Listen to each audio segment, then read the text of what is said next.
to church, that would be a do-over. Good afternoon. Good afternoon. Oh, much better. I know you all probably had a big lunch and you're ready to take a nap and get the nap mats out, so I'll try and be as energetic and exciting as I can with a subject that's pretty interesting. Let me give you some background on me. I'm from Bay City. I was born and raised in Essexville. I spent my whole life there. I was a city commissioner in Essexville for 6 years. I was elected when I was 18 years old, which was unheard of. I was the youngest elected official in the state of Michigan that year. At that time, the mayor was Tim Schaefer. I don't know if anybody remembers him, kind of a controversial guy. Yeah, and then Mayor Fred Burgandy took over after that, and had a pretty interesting career as my city council career went. But I worked at the Carnweta complex for about 10 years. I was an A repairman. I worked with guys like Colin Sibley and the other folks that are out there in the plant. As you know, that plant closed this year in this spring. It is now cold and dark. It was built in the 50s. It exceeded its natural life. And the cost of doing the environmental required work that we needed to do was just far beyond what was reasonable. So we closed them down. We closed 7 of those fossil generating stations down. The BC Cobb plant in Muskegon is now shut down. The Justin R. Whiting plant in Monroe is now shut down. And the J.C. Weddock plant. You'll see all those names, by the way. J.C. Weddock, BC Cobb, Justin R. Whiting.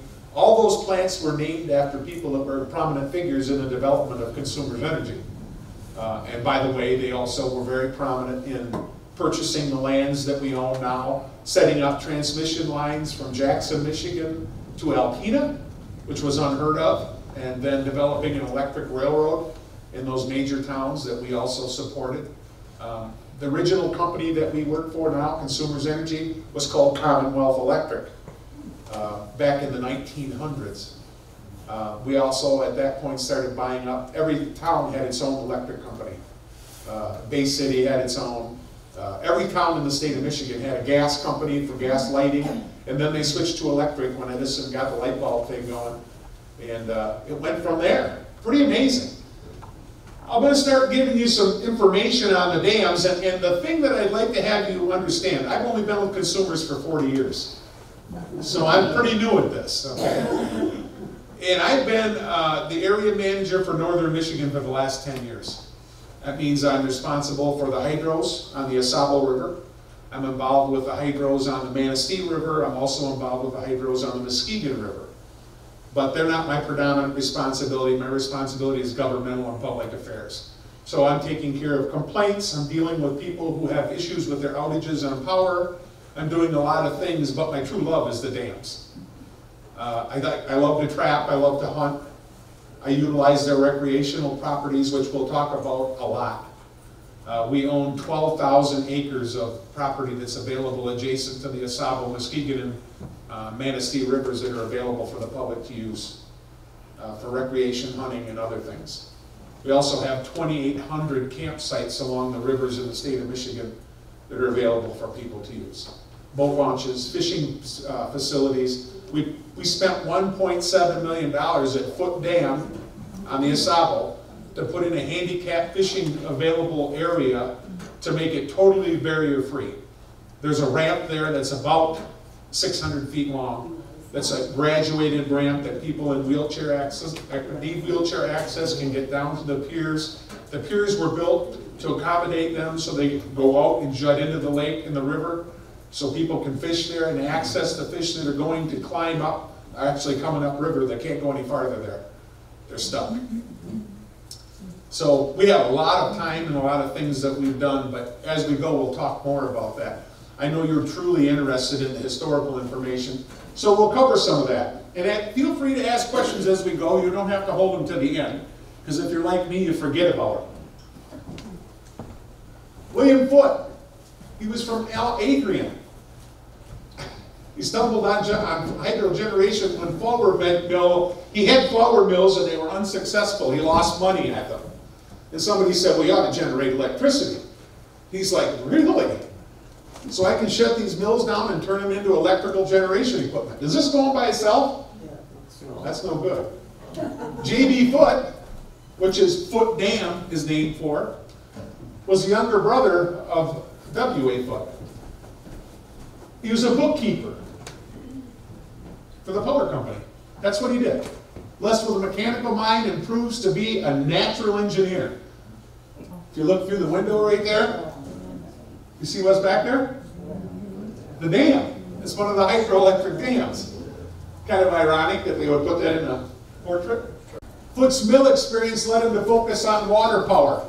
Coal is expensive to transport, and water is viewed as free. There's no cost for fuel when you're working on a hydro unit. When it's raining, you're refueling. So you don't have any cost involved at all. All your costs are involved with maintenance and maintaining the equipment that you use. Potential energy of falling water is used to spin a turbine. Now you can see that there was a time when the water would spill over this wall and spin a turbine that was in the horizontal position. This turbine is in the vertical position, and it's done with a penstock that takes the water in underneath that falling wall and allows it to be more efficient, a much more efficient use of that water. It spins this, and I'm sorry, mind your way? No, you're fine. It spins that and allows this to generate electricity. It's collected here, goes down these lines, and goes out into the substation. And then this water, after it's utilized, no real increase in temperature or anything, because it's just passing through, goes out the tailstock into the river and moves on. Now, we used to be able to open these up and just generate electricity with them. We can't do that any longer. There's a new law through the Federal Energy Regulatory Commission that says we can only allow to generate, we're only allowed to generate with what comes down the river. In other words, you have a specific amount of water that passes every day, that's what you're allowed to bring down. You can't just open them up and generate. Has anybody here ever been there when they're testing the spill gates at the hydros? Yeah. Does it sound like a jet engine to you? No, you better get out of the water if you're fishing. That's right. We sound the alarms, and I've got some brochures there for you that can explain this to you. When they sound those alarms, you got 5 minutes. And if you're not out of the water downstream, you're going to have a problem. Because the water can come up as much as 5 feet when they open those gates. The other thing is the current increases immensely because the water is being released to pass through under the dam. So you get an immense increase in current. The other thing that's cool is when they open those gates to test them, you have to open them fully. Well, that allows literally millions of gallons a minute to pass through the dam. And you have to control what you let down. You can only do one at a time, and you have to control the spill downriver, because if you open them up and let them run, you'd flood Oscoda.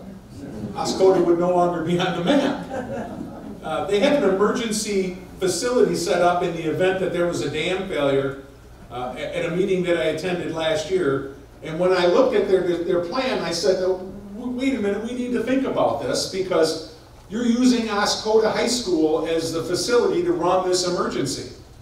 And it'll be underwater. And they thought for a minute and said, oh my God, that's true. I mean, that's in the floodplain there. And if the dam is let go, it will flood the Oscoda High School. It'll be underwater. So we need to come up with a better location to do that. And they did. What happens to all the stuff that's in the river when it comes through here? We collect it. Oh. We have to collect it. Because when it comes down the river, you got to remember we have 6 dams. Mayo Dam is the first dam. And that one gets the most material that builds up on the outside of it, because everything coming from Grayling to Mayo, if it's floating, sticks at the dam there. Okay. So we have what are called trash racks. And it's a rack that's made with chains and floats, and the material catches on that, doesn't impede our ability to get water, but it protects the dam so it doesn't build up. But you have to clean those daily. So you have to go out there, and there's a hoist there with a crane, and they lift big chunks of lumber and boat pieces, swimsuit parts, coolers, you name it, anything that can be put in the river. Fish, we have some fish that die on the river, but they're done naturally, most of them, because as this passes through this intake, those fish can come down through here, and we do have a minimal fish kill if they get involved with a turbine. And we pay a penalty for that every year. The DNR does a qualified estimate of what we kill. Yeah. And then if it's a carp, a carp costs as much as a trout. So, you know, if you've killed so many pounds of fish, we pay a penalty for that. Then they apply those fines toward improving fisheries somewhere. in the state. It's a general fund that goes into. We had a fish kill, and I think it was at Palisades Nuclear Plant quite a few years ago. They fined us heavily, which was appropriate. We paid the fine, and then they took those funds and used them to improve the fish habitat on the Manistee and Muskegon rivers and put in handicap fishing accessible facilities with those funds. Which, so they're utilized, it's not something that's used frivolously by the state. They use them to apply toward bettering what's available for resources on the river, which is good. Did that answer your question? It does, thank you. Yeah, oh yeah. We get a minimal amount of stuff in between the dams. Between Mayo and Alcona Dam, we get a few things that float through there. Alcona to Loud Dam, it's a little bit too. And then between Loud and Five Channels, there really isn't that much distance, only a few miles. So we don't get a lot of junk in there.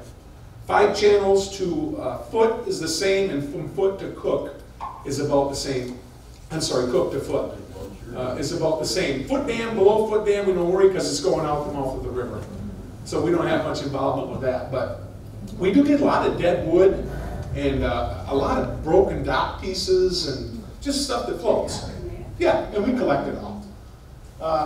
Falling water, are you familiar with our facility in Ludington? Anybody here? We have a huge, we have what's called it's a great facility. Have you been there for the tour? No. If you get a chance, go there, and they give tours, and you can do a self-driven tour. You drive all the way up the top of the hill, and you get out in this big facility where you can see the reservoir and what takes place, and it has a history of it there. And it's about a 2 million gallon reservoir where we pump water from Lake Michigan uphill into this reservoir. And when there's a demand that's peak for electricity for air conditioning, cooling, or in the winter when there's high demand for heat in electric use, we allow the gates of that to open and run past a penstock similar to this from that reservoir and generate electricity. And then when we're done, we pump the reservoir back up full of water and do it again when it's needed.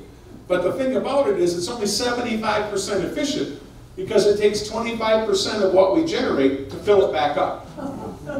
So, it's not the most efficient process, but it's a very good process. And that's an option that they're going to continue to look at in the future for another option for green energy. Solar, obviously, we're doing a lot of wind. We've just opened 2 solar gardens where we're collecting energy at Western Michigan University and Grand Valley State University. There are other options for residential solar now. There are some drawbacks. In Michigan, especially in northern Michigan, we don't get enough daylight to make it practical to make an investment in solar, enough sunlight. Although, even if we did, up there, anybody here familiar with fish flies? Yeah. If you put a solar panel in up north, they give off ultraviolet rays. And fish flies are attracted to those. So when you have a hatch at night of fish flies and they are attracted to the rays given off of those solar panels, in the morning you have carcasses of dead fish flies all over your equipment that you have to clean. And they leave behind a slimy residue, which needs to be cleaned as well. You can't just blow them off. It's kind of a nasty process. So those aren't really practical up north. Down in the middle of the state and south state, they're great. The solar panels are phenomenal. They generally mastered the hydro generation quick. And one of the things that people don't realize is that Thomas Edison was heavily involved in these building of these hydros. We have blueprints that have his name and signature on in our facilities. He was the lead engineer from General Electric who supplied a lot of the equipment in these facilities. Foote set out to build a dam on the Kalamazoo River. This Toll Bridge Dam. See this, 1899. That's a phenomenal structure for being built in 1899. Hundreds and hundreds of people, just an incredible engineering feat. William Fargo, at 22 feet is Michigan's first big earth project. You can read Foote's mechanical genius shines as he builds switches, regulators, insulators, capacitors. He built all the equipment needed for a 24-mile, 25,000-volt line, which is unheard of. That supplied a lot of electricity. Now we operate at about 14,400. Our local distribution around your neighborhoods is 4,800 volts, 288 amps. That's what we supply, and then we step it down with those transformers The cans you see on the poles, we step it down so that it's usable to 320 volt legs in your house. Either it's 120, 240, or 480. And those transformers protect your home as well. Pretty interesting.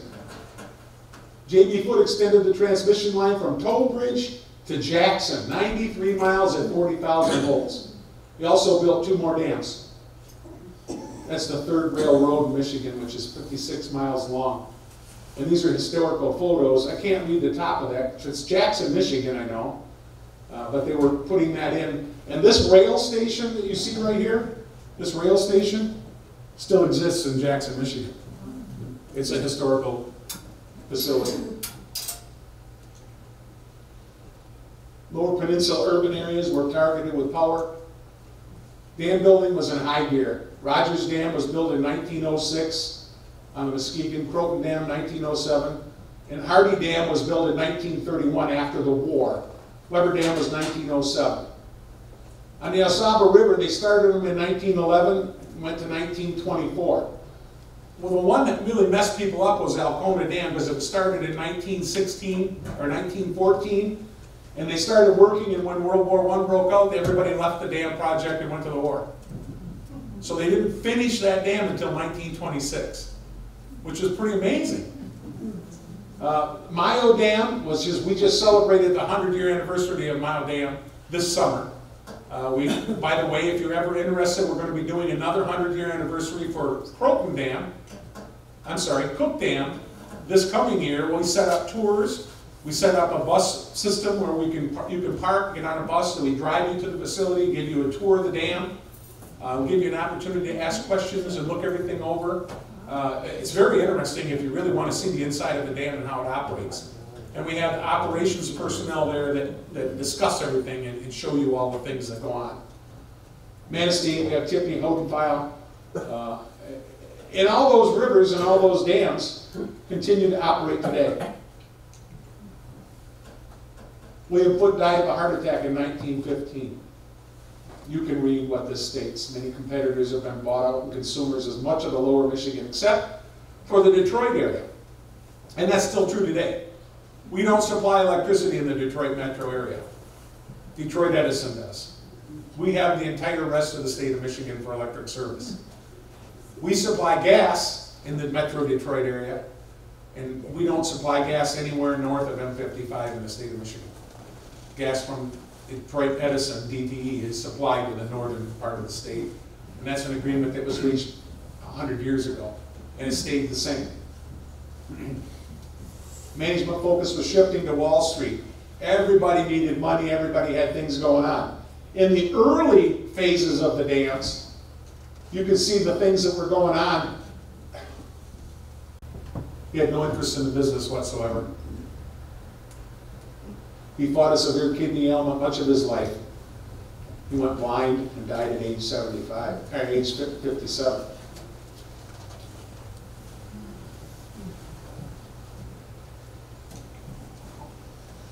Consumers Power Company becomes a part of the large multi-state holding company. Commonwealth and Southern Corporation. Largest utility conglomerate with power companies that covered parts of 11 states. I'm sure you're glad we don't do that now. Our last big dam project was Hardy, and it was built in 1931. It was the world's tallest earthen dam. See how high this is, this bank? That's 100 feet above the water level here.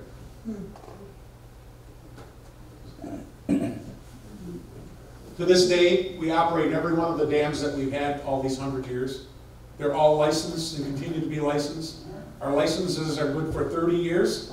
They last for 30 years, and we have to have them renewed.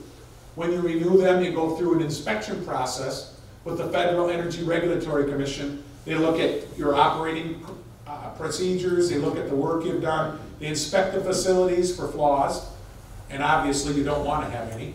They look for the soundness of the banks. They look at make sure that all of the concrete is in good condition. The steel is not pitted, rusted, or gone. They inspect them very thoroughly in order to renew your license. All the good dam sites were gone.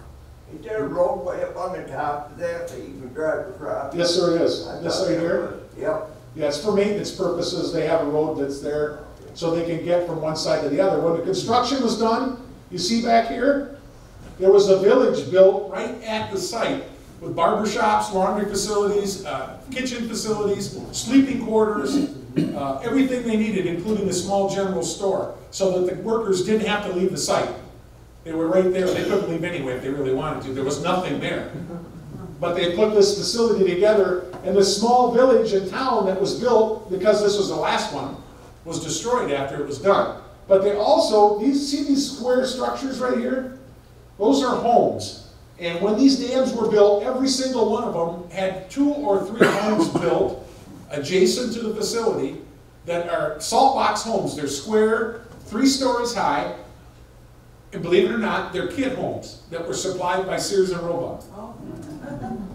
And those are where the operators lived. And the operators lived there rent-free as a part of their pay for operating these facilities, which is pretty cool.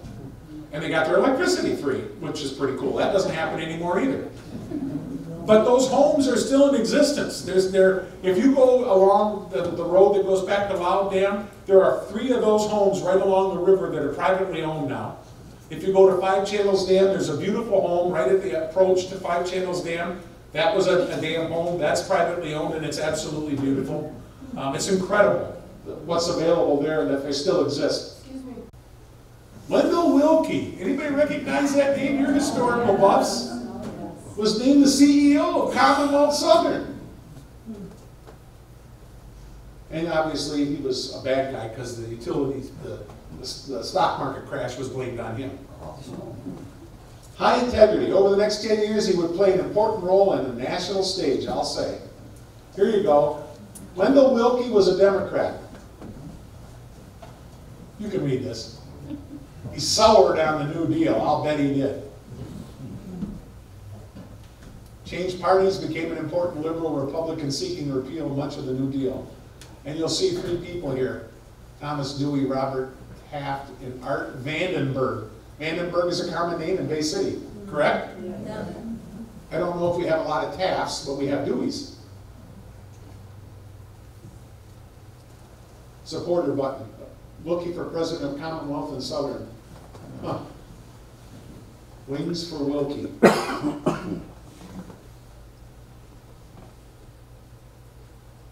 Garnered more votes than any losing candidate ever. 22.3 million. That's pretty amazing. FDR is a tough dude to beat. Everybody read all that? After Commonwealth and Southern was dissolved due to the FDR trust-busting efforts, this facility was built on Parnell Road in Jackson in 1960. And it was called Consumers Light and Power. Then it was Consumers Power. Now it's Consumers Energy. Do you know why it's Consumers Energy? We spent almost $2 million changing all of our logos on our trucks. Oh yeah, all of our signs in our headquarters, everything to change it from Consumers Power to Consumers Energy, because someone believed that our customers didn't know we sold both gas and electric. And I had a meeting and I said, really? They know where their bills come from. They know who they pay. It's ridiculous, but we changed. So now we're Consumers Energy. We continue to grow. Here's the J.H. Campbell plant, named after a very prominent business person. This is the Palisades nuclear plant. We don't own that anymore. We've divested ourselves completely from nuclear. We tore down the Big Rock nuclear plant in Charlevoix and turned it into a green field and a park, where you can go and sit with your feet up and look at the Big Rock, because it was named by the Indians because of the big rock on the point. It's still there. Big Rock Point. You can see that times here when the plants were built, Karn, Campbell, and the nuclear plants. Here's the Ludington Pump Storage Facility. Pretty impressive. You can go up on the top of this hill up here to the top to this observation area and look this all over. It's beautiful. And that dumps all that water. See this shield here? That's to keep the surge of water that's coming out of there from destroying Lake Michigan. No, it stops the erosion of the water. The water would be cause a lot of damage if it wasn't baffled. That water just bursts out of there when they open this to generate. 1,872 megawatts is a lot. One of our hydros on the Asabo River, any one of them, generally generates around 4 to 9 megawatts. 4 to 9. This generates 1,800. 4 to 9 is enough to serve about 20 to 25 homes. 4. 9 would do a little bit more. You could probably do 50 or 60 homes. So we don't generate a lot of electricity with our hydro. What's the height differential between the reservoir and the lake? You know, that's a great question. I'm not positive. Let me see if I got it on the next slide. No.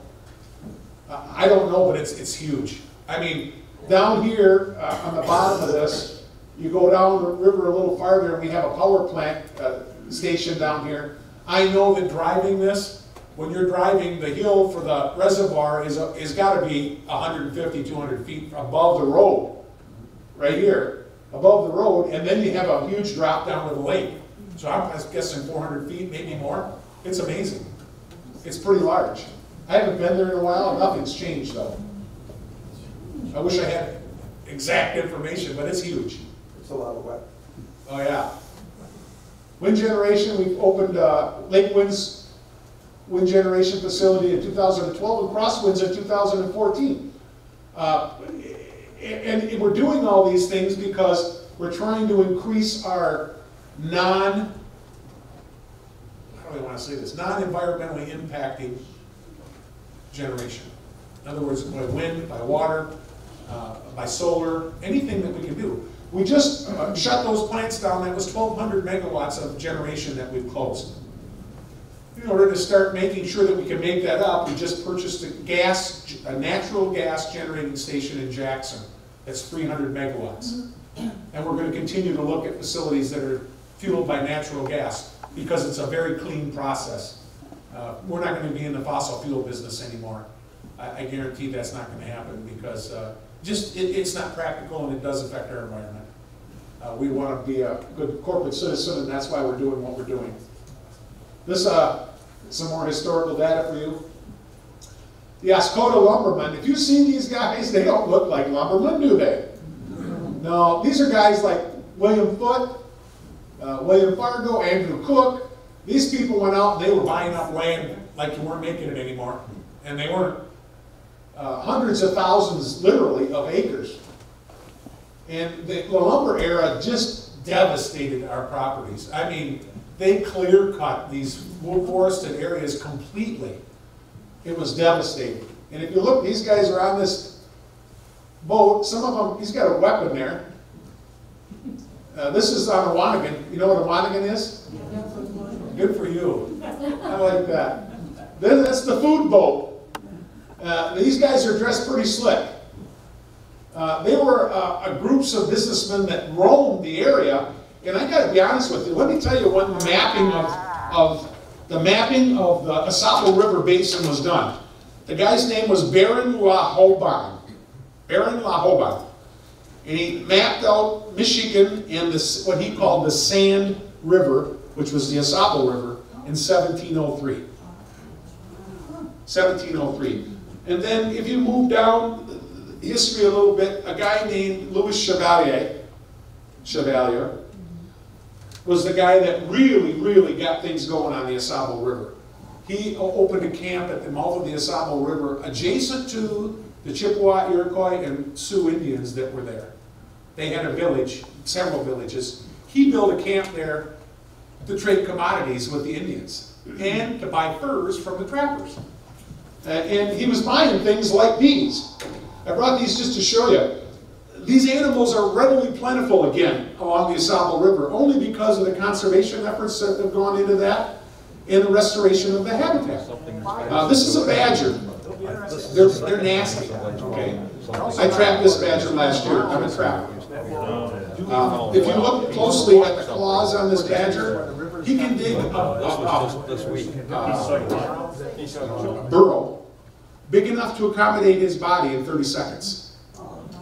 30 seconds. And once he gets in there and gets back in, you don't want to be around.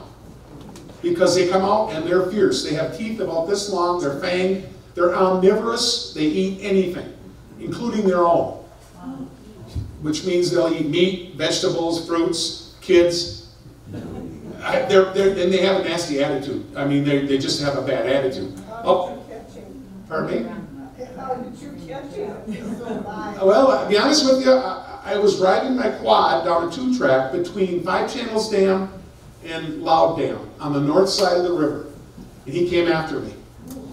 And he came up the tire of my quad runner before I could accelerate and get away from him.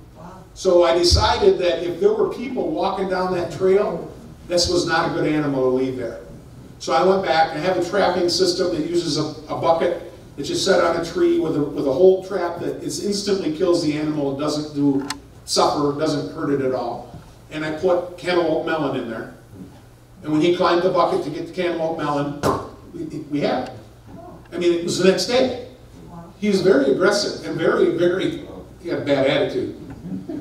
He doesn't have that attitude anymore. But you can feel a very nice animal. And that is the way that the trappers would process their furs back then, and they call it soft tanning. They do it in the round, so the animal stays in the shape that it was when it was alive. This is in the round. You can see the body's all there. This is what's called, everyone assumes this is a coyote. This is a coy dog. This is a cross between a coyote and a domestic dog. If you notice the tail, see the tail on this? Coyotes' tails are huge and bushy. A coy dog has all the markings of a coyote, longer legs, a smaller body, and very narrow fur on the tail. If you get online and look up coy dogs, you'll see what I'm talking about. And I'll pass this around so you can see it too. This animal was caught in a snare last year during my trap line. And those are instantaneous as well because they have a locking loop. The animals that, well, I'm sorry? Chevalier, at one point when he started this camp at the mouth of the Asaba River, when he started that camp, he was buying up furs right and left from the Native Americans. He was trading them for whiskey, for flour, corn, staples, and also for blankets and for tan material that they could use, like cowhide. So they were trading for all that for furs. And in the first 6 years that he was there, he was a multi-millionaire. A multi-millionaire. He was the first of all of the lumbermen and everyone else to become a millionaire at the Asaba River. Because he would buy, he had a canoe that would accommodate 4,000 pounds of pelts at a time. And the hunters, the trappers, the Indians, everybody that lived there would bring their pelts, load them in this canoe, and he had 2 Native American women that were his buyers. So they would buy from the natives in the area and buy cheap. And then bring the furs to him. He would pay them a paltry amount and then take those and sell them in Chicago and other places for big, big money. And unfortunately, they exhausted the resource. Once the logging was done, the animals went away, the resources went away, things became difficult. You didn't have the kind of coverage and cover that the animals needed to survive.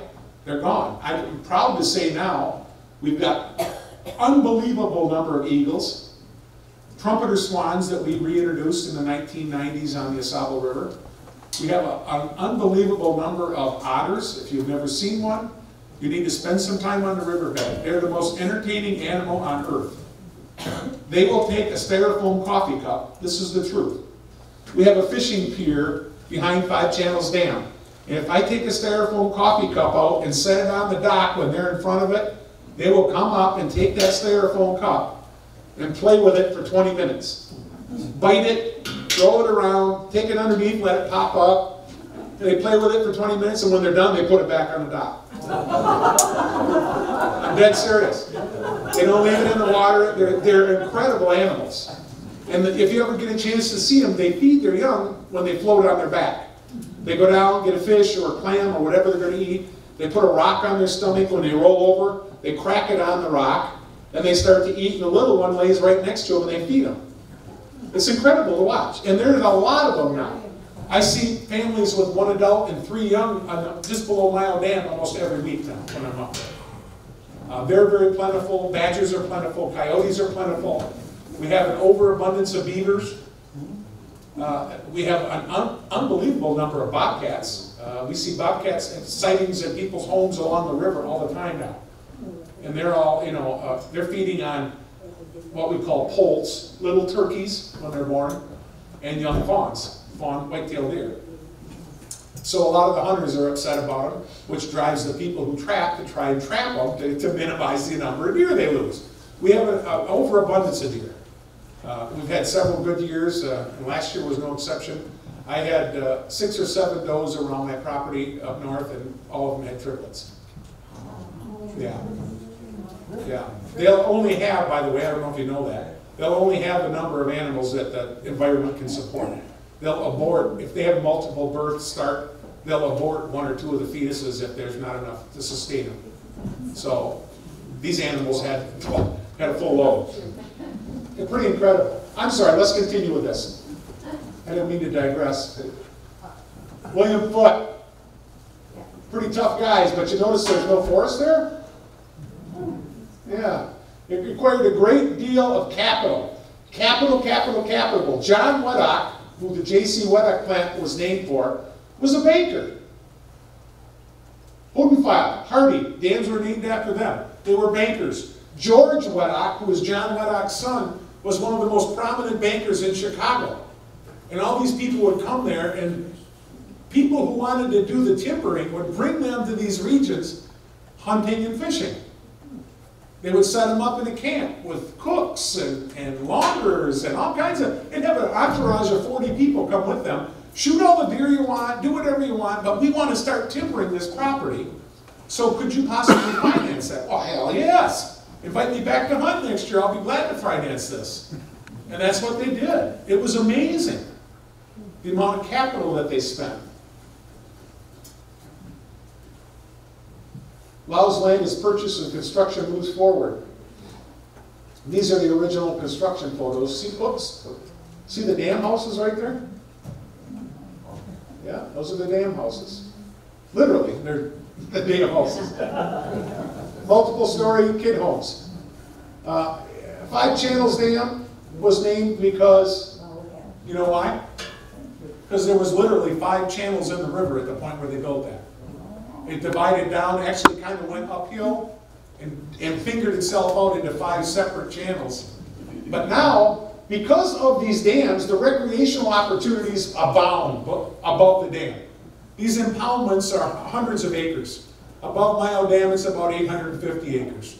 Above 5 Channels Dam, it's 1,000. I mean, the impoundments offer all kinds of fishing, recreational opportunities for people that want to do kayaking, canoeing, just swimming, and bird watching and animal watching. It's amazing. All these have a bridge. You see the bridge under here?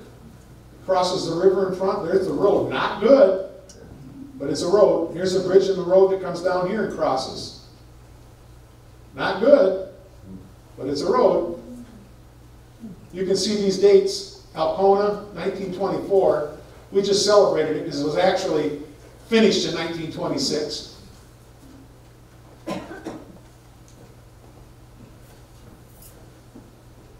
That's Cook. Pretty cool dam. This is their fishing facilities and operation facilities and a boat launch right here. And up here in this little corner right here is a building that was built when the dam was built and is still being used. It's an old building. They stored a lawnmower in there and all that kind of stuff. It's still standing. Pretty incredible. The construction's pretty standard. This is a spillway. Water comes down through there, comes down through the back of here, passes under the bottom of the dam, spins the turbines. Turbines generate the electricity, and the water comes down. So does that still power Flint? Actually, no. See, we have a grid system now that powers the entire state. So when we generate electricity, no matter where it's coming from, Kern plant, from the hydros, it goes into the grid, and then that power is distributed wherever it's needed. We don't know specifically where it ever goes. It's just in the grid available and it's distributed, exactly. It goes wherever it's needed, exactly. And if we, yeah, they buy from us sometimes. We sell any excess we have, but right now we don't have a lot of excess because we shut down 12,000 megawatts. So we're buying power on peak times from Ontario Hydro, from the Tennessee Valley Authority, and we actually get some power from the Hoover Dam if we need to, because it's all on the grid. And then the national grid we can buy and sell and transfer from outside of Michigan. Oh, Yeah. so you're And connected to a national. the national grid, that's right, that's right. But we're also independent because we're a peninsula. So we have looped power, which means if the power grid goes down, we can keep power in our state, which is interesting. You know, it's not tied, we're not tied to Kentucky and Georgia and all these other places. We're right there, we're surrounded by water, we're independent. It's a great thing. So that's really unique to our state. Yes, very unique. And the UP is in another situation right now that's terrible with their power companies. Their rates have gone up about 37%. They're going to close a power plant. The government said, no, you can't do that. The power plant said, okay, well then we'll stay in business, but your rates are going to go up. So they're fighting that right now. This is registered actually in the National Register of Historic Places. And it's done that because of the transmission that we talked about earlier. This is 5 channels which exist today. Notice this is the old bridge here. This is the fishing facility. This is a fish ladder right here that was in effect at one time, and then it was over here on the side of the dam, but it was moved here. And it's not used anymore, but the otters use it. They love it. And when there's snow in there, they get on the edge of that, and they slide down the hill, and they run in a big circle and run back up, and they slide down it again. They'll do it for half an hour. You wonder how they can get that much energy, but they do it. And then this was the new bridge built on M65 that passes by the hydro. Back here are campsites. This is a boat launch. This is our headquarters facility, which has been rebuilt. This is a substation that feeds the grid. But look at the forest back here. Look at the blue spruce. This is a beautiful forested area. This area right here, this road, is a part of the trail that's been put in by the Federal Forest Service for snowmobiles in the winter. And a part of that is this bridge. We left this bridge up intentionally so that snowmobiles and ATVs can cross this without going up on the road. They can cross this, and up here they get in the road that takes them back to this lane. So it's a part of a pretty phenomenal series.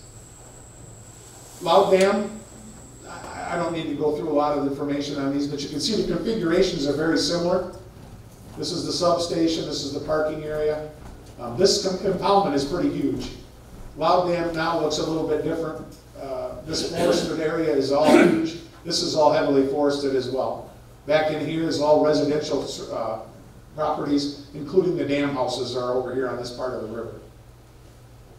That left corner there, on the, right there, back the boat in there, put the boats in there. That's right, it's a boat launch. Just people have 4-wheel drive. That's right. And It's sand and there's clay a underneath lot of it. boats go in there. They do. People pull their boats off past here, around the corner, and this is that road we talked about across the dam, but it's not open to the public. But this is an area where you can launch a boat, and it takes you up all the way to Alcona Dam, which is pretty nice. This is considered pristine water. The DNR doesn't want motorboats loaded up above to come down through the river because it's considered trophy water for trout. But the trout habitat is phenomenal. It's improving all the time. Foot Dam, that's been there for a long, long time. This is all changed. This is where the new facility is, where it's been all rebuilt. It's also, see the trash rack out there? It catches the junk that floats in. That's what I was telling you about. Yeah. This is just an overspill. This is the area where we generate. You can see the white water where the water's passing underneath the dam and generating electricity. This is all parking. Handicap accessible fishing here now. There are restrooms here. Down the road a little ways, there's an access with a boat launch and a restroom. Pretty nice facilities. Where did they add the buoys this summer? They had buoys below the Oh, I would show you dams? here. Yeah, way down? No, it would be right up in here. Up in They there? put them right across here. And the reason they do that is because they were having problems with people who were going up into here and tying off at the dam. And then when the alarm sounded, they wouldn't leave. So our operators do a visual check always.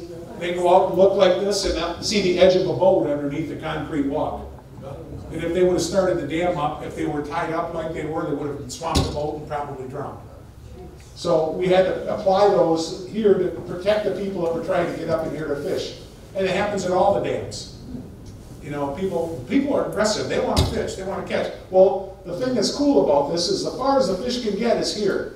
It can't go past this dam. So they congregate in this area, and people know that. They catch very big panfish, nice bass, a lot of small pike, but they're catching fish that are edible fish, and they're easy and plentiful to get there.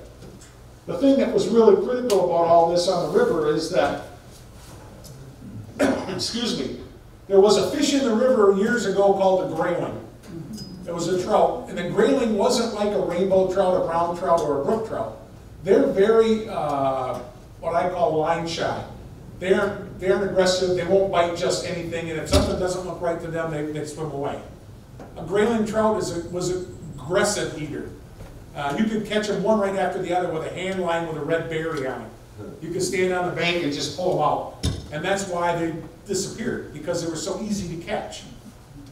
We are in the process of working right now with universities in Michigan, excuse me, and the DNR to reintroduce the grayling trout in the Asable River.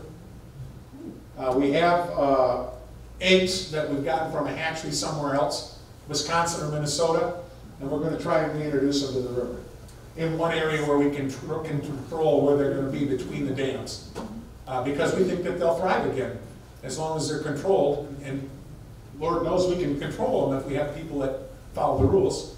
So that would be great. Mayo Dam, what a crazy place this is. You can see all the construction work here.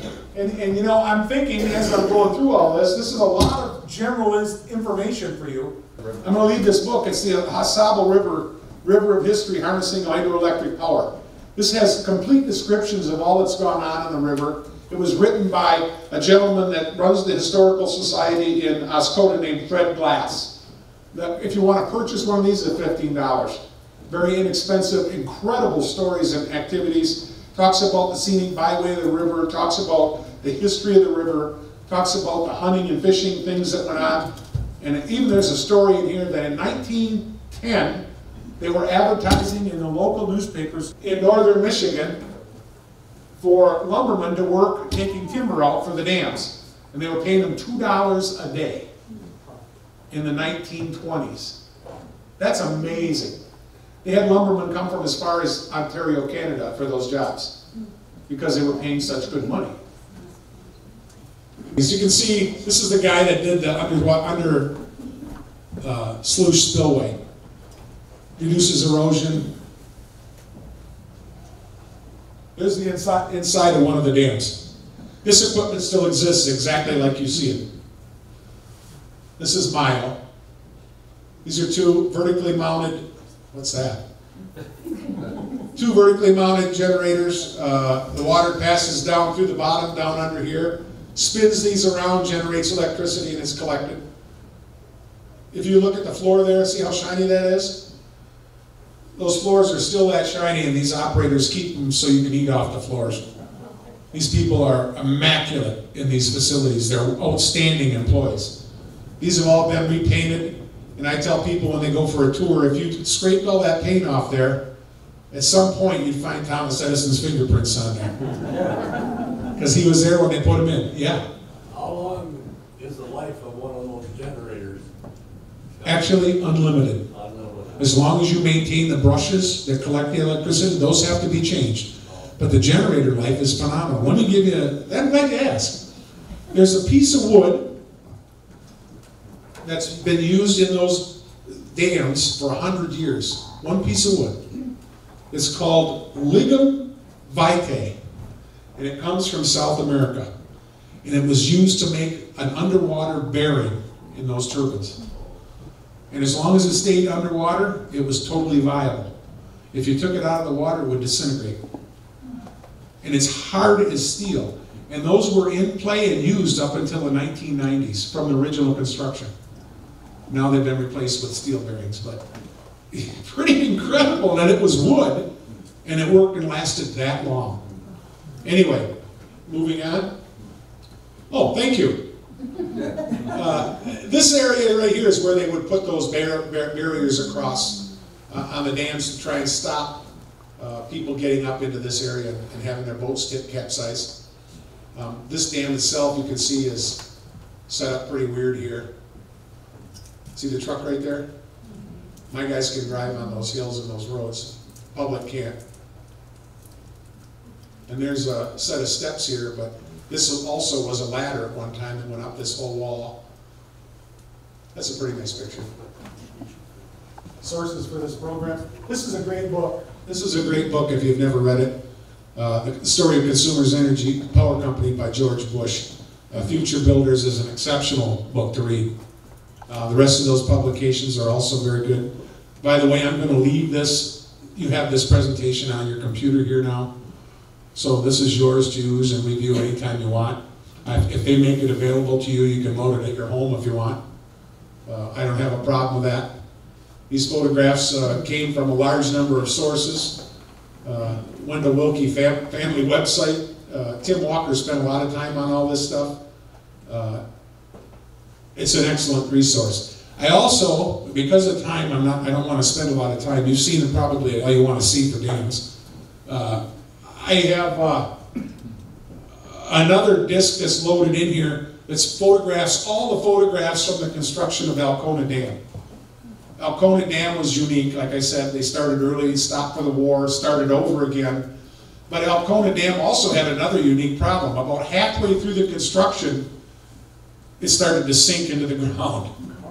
And I mean, not a little bit, feet. It was sinking by the feet. And they had to stop construction, and they realized they had 6 springs that were underneath the area where the footings for the dam were, that were actually eroding the footings and causing them to settle. So they put 700 24-inch and bigger diameter logs in underneath that, side by side, by injecting water down there and allowing these logs to settle and sink. They put all those in there underneath those footings, and they built the footings on top of those timbers. So those are still down there. And I guess as long as they're submerged, they maintain their integrity. So it's pretty incredible too. Anybody have any questions for me at this point? Yes? Homeland Security, are we worried about that at dam sites? Oh, yes. All right. You bet. That's a great question. We have our own security force within the company, but we also have a commitment with Homeland Security advisors and the Department of Homeland Security that we don't allow any use of any type of drone or that type of equipment in the vicinity of our dams. We have to minimize access, and we have to also, believe it or not, camouflage some of the areas around our substations to keep people from being able to access what the engineering is. So we put up screen shield, squirrel shields and pieces of plexiglass and all these things to stop visible observation and squirrels.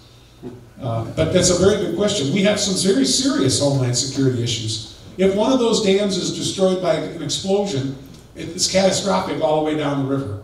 And it not only destroys the homes and the lives of the people along the river, but on the downstream side at the very bottom from about, if any of you are familiar with that area, Desi's Restaurant, you know where that is? Mm-hmm. From about Desi's Restaurant, which is near Foot Dam Store, all the way down to the mouth of the AuSable River, everything's going to be leveled. It'll be destroyed.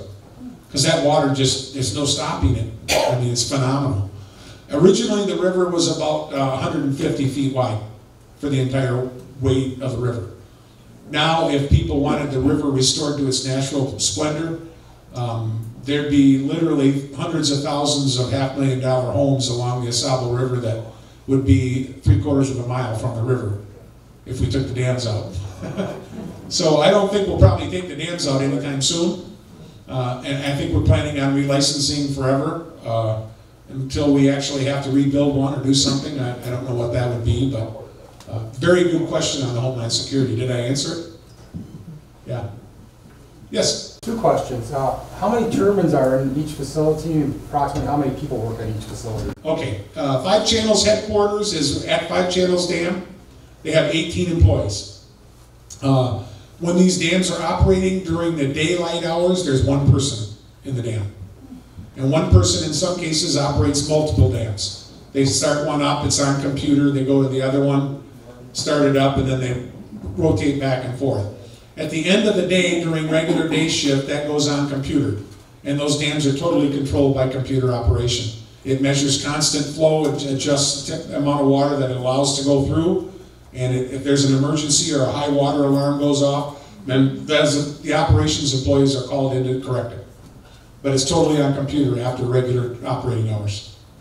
That answer? Yep. And there's not very many employees up there. For years, that was a job that you had to have 25 years to get a job up there. Yes?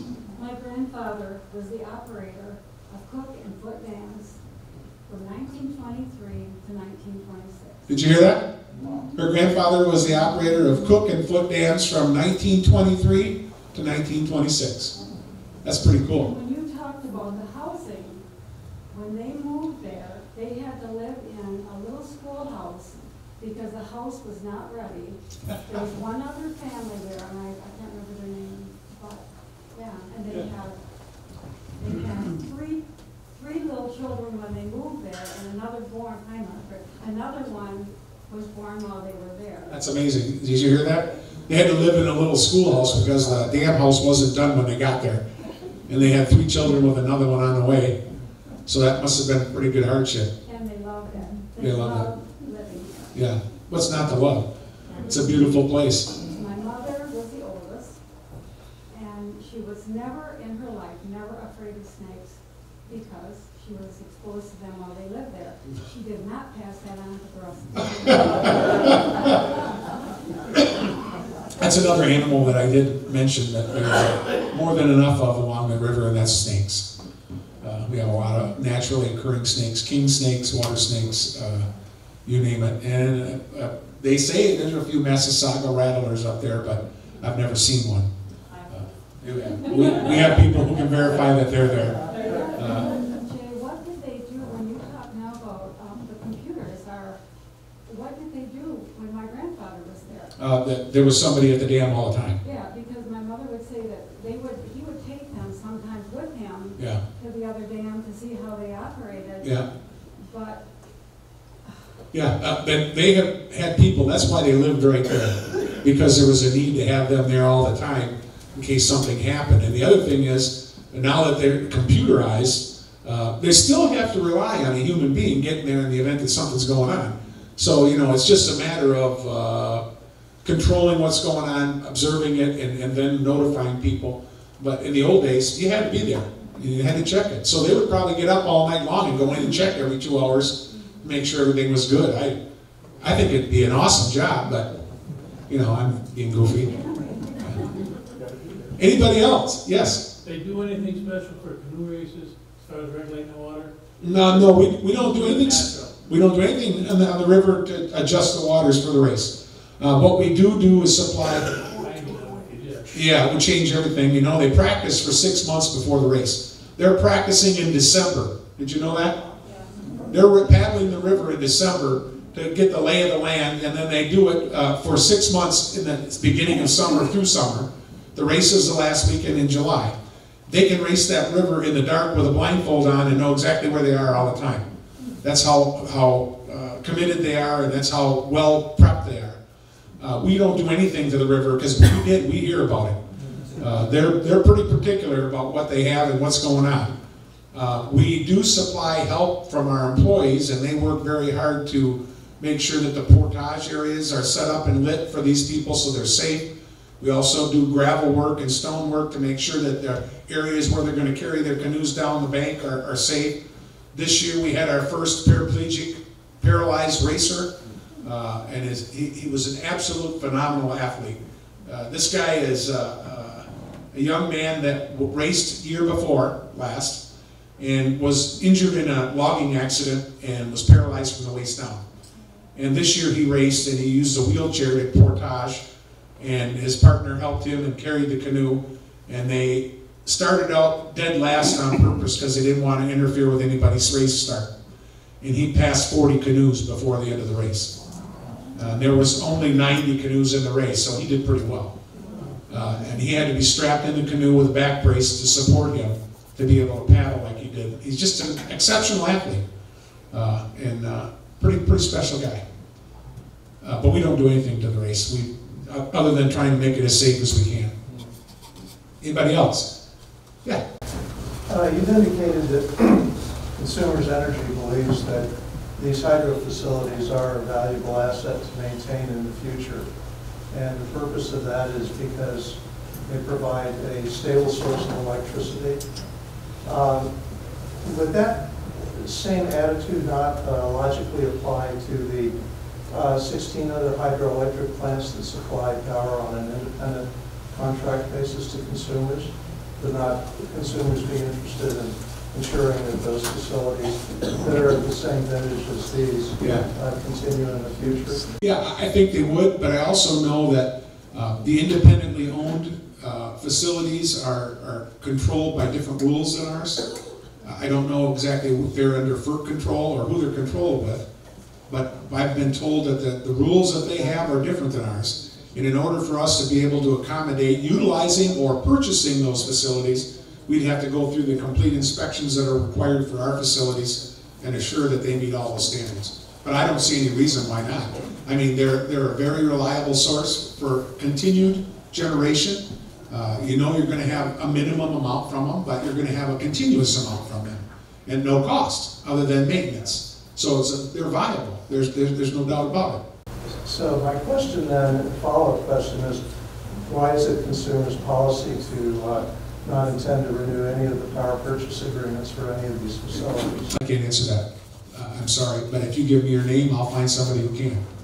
I'd be more than happy to have somebody get back with you. I'm sure Dave Megavere would have an interest in that. Dave Megavere, yeah, he might. He might. Okay. But give me your name and contacts, and I'll find somebody that can talk to you about it. Thank you. I'd be more than happy to, yes. Yes? Up at Wixom Lake, there's a dam up there, and it's leaking. And the owner of that company would like all the property owners to chip in on fixing that. I bet he would. Yeah. Yeah. It'd be kind of like having a beer party. When you run out of beer, the guy that's throwing the party says, okay, everybody, throw $5 in. So what about our landholders that are along the river there? I don't know. Yeah. That's not good. And I don't know, this is one of those dams where, like I say, I don't know what standard they're held to for regulatory reasons, if any. I'm sure the state's got some type of a regulatory requirement for them, but that's scary. You know, you don't realize that's a big impoundment of water above that dam, and that'll do some damage if it's let go. So I'm sure there's people working on that, but I can't understand how they would expect that someone would help pay for that. And I think if you're the owner, you have a responsibility. Yeah, good question. I wouldn't pay for it. Are you going to give them some money for that? No. No, I didn't think so. Anybody else? I haven't. Go ahead. Why would there be different regulatory rules for consumers versus privately owned? Because we're a corporation, and we're a big corporation, and we fall into the Federal Energy Regulatory Commission's control for both generation, transmission, and other requirements with respect to generating electricity. So all of our plants, our facilities, and the hydros are controlled by them. And we have to answer to their standards and guidelines, and that's what we do. I don't know enough about the privately owned hydros to know anything about that. Do you know? All hydroelectric facilities in the state of Michigan that put power into the grid are regulated by the Federal Energy Regulatory Commission. Good. Just as all of the consumers' facilities are. Yeah. The difference is that consumers can pass on the cost of this regulatory compliance to its ratepayers. The independent power producers cannot. They have no such avenue. Do you hear that? Yeah, that's interesting. I had no idea. That's not good for the independent owners. It's a lousy business model. Yeah, it is. Anyone else? I have another disc up there that is full of historical slides that completely cover the construction of Alcona Dam. They're available if you make arrangements with your curator. He'll make sure you get a copy of that or put it on a computer disc for you, I'm sure. I'm leaving that. I'm leaving this book for the Historical Society, and I'm leaving that presentation for the Historical Society. So thank you for being here. I hope I answered your questions, and